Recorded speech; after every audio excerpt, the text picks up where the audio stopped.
Hello and welcome to Efficient Strategy Gaming.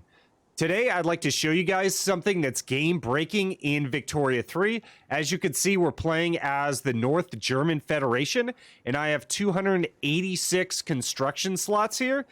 Now, construction slots are basically like civilian factories in Hearts of Iron 4, and they're really important to ramp up your country's GDP and to construct all the buildings that your economy needs to increase GDP.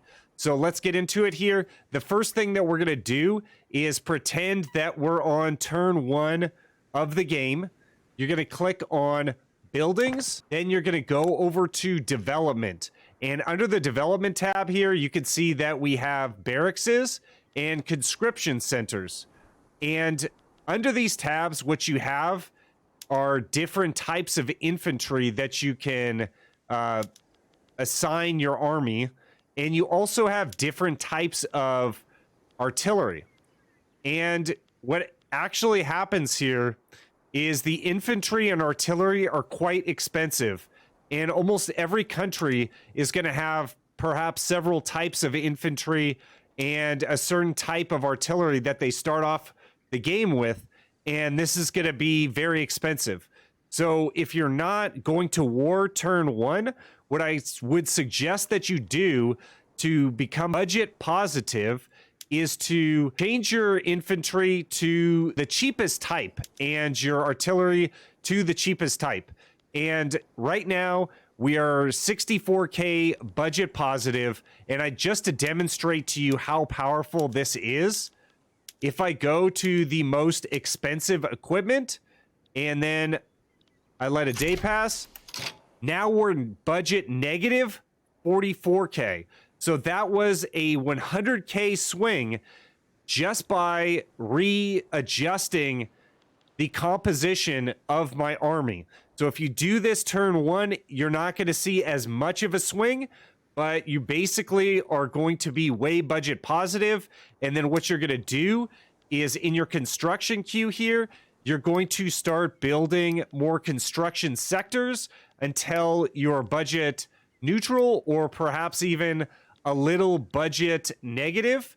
And then that is going to give you a huge boost to your economy turn 1. All you need to do is place all these construction sectors at the top of your construction queue, and then voila, you're going to have a massive economy. Just know that these construction sectors are going to be they're going to cost you about 4K in every province that you build them. Just remember, again, spread them out so that the available workers are there. If you stack these construction sectors in a single province, you may run out of available workers to staff the construction sector. So make sure to spread out your construction. And then the other thing that you need to note is that after you change your army composition, it's going to take several weeks for that to take effect into your military.